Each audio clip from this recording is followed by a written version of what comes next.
papacy ideas. Nevertheless, the way it's speaking now is very much in the same way as Rome spoke in the first few centuries. It just... Yeah, and this is a great transition too, because of course the next section you talk about Peter, the center of unity, Leo the Great, on page 100. And let me ask you this, because I've read Orthodox authors that they argue that Saint Leo the Great is, well, of course he's an Orthodox saint, so both communions, Catholic and Orthodox, venerate him. I believe it was Gaute in his book on the papacy, its historic origins to the present, makes a lot of arguments of St. Leo the Great's ecclesiology and theology as being sort of like theologumenon and so forth. Of course, Roman Catholics argue that he taught a Vatican I level type of primacy. How do you view St. Leo the Great's ecclesiology? Do you think it is intrinsically Catholic, or that it makes a lot of sense what Catholics are doing with Leo the Great, or do you think that they're wrong in misinterpreting him and he's actually has a more nuanced approach? And I guess it's mainly because of words like, the chief, the head, he's the successor of St. Peter, et cetera, et cetera. A lot of strong languages, just prima facie of Roman authority. Yeah, look, I think it's hard because they're reading back from modern ideas back into him, and of course they're seeing what they want to see in him. And but having said that, he is definitely someone that is opposed. His witness is opposed to sort of every bishop's the same, and then the metropolitans and the patriarchs are accidental structures on the church, which you sometimes get in some Orthodox things, that these things just transitional, transient, and just made up just here and there. The only thing that's important is the actual bishop and things. So I think no, that's wrong. There is a real place for the St. Peter. There's a real place for Rome, and it had a really high importance. So what's happened, it goes back, as I said before when I was talking about the Pope turning up to the local diocese and who has authority. This is where I think they're not reading him right. He was very strong in protecting the rights of metropolitans over exarchs. Now, when I talked before, you've got bishops who are in provinces, and so every 10 bishops would have a metropolitan who would ordain all the bishops in that thing.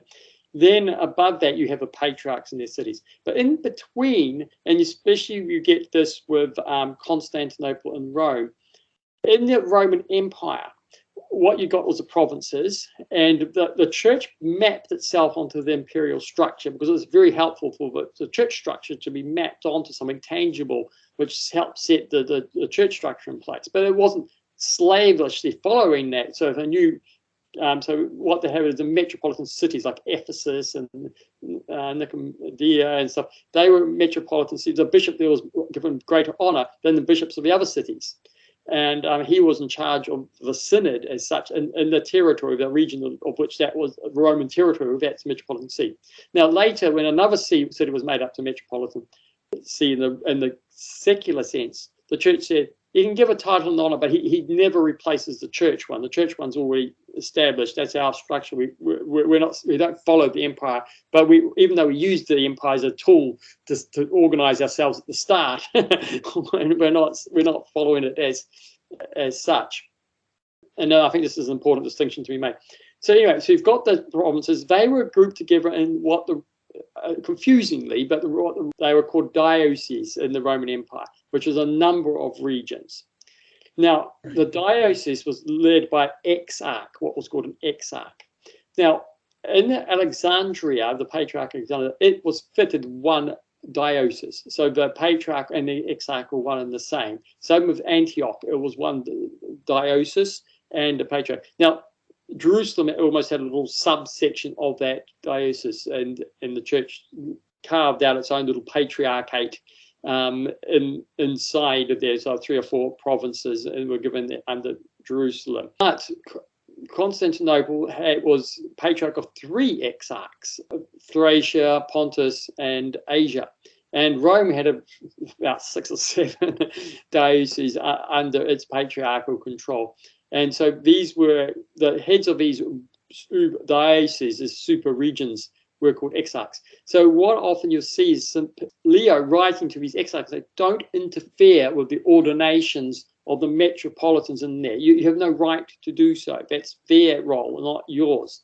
And so he was very, what I think is a critique of the Roman Catholic thing is that each jurisdiction has its level and no one has a right to interfere inside that. And I think St. Leo strongly supported that. Yes, Rome is center. You must be in communion of Rome. Peter spoke through me, etc. Fine.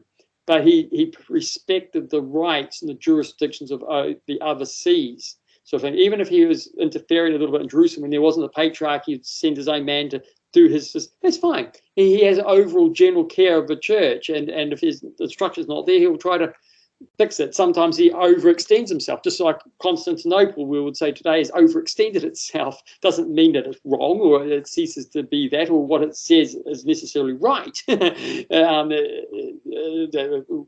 Just because Constantinople says that does this, and therefore it's right. So we must look back at history, and not everything that necessarily is done by a pope or said by a pope is necessarily correct. But in principle, yeah, he was right in that the Petrine See was the center of all the communion of the churches. He had a general overview of the churches, but he always protected the rights of the jurisdictions underneath him. So he wouldn't go into another metropolitan area and ordain a bishop.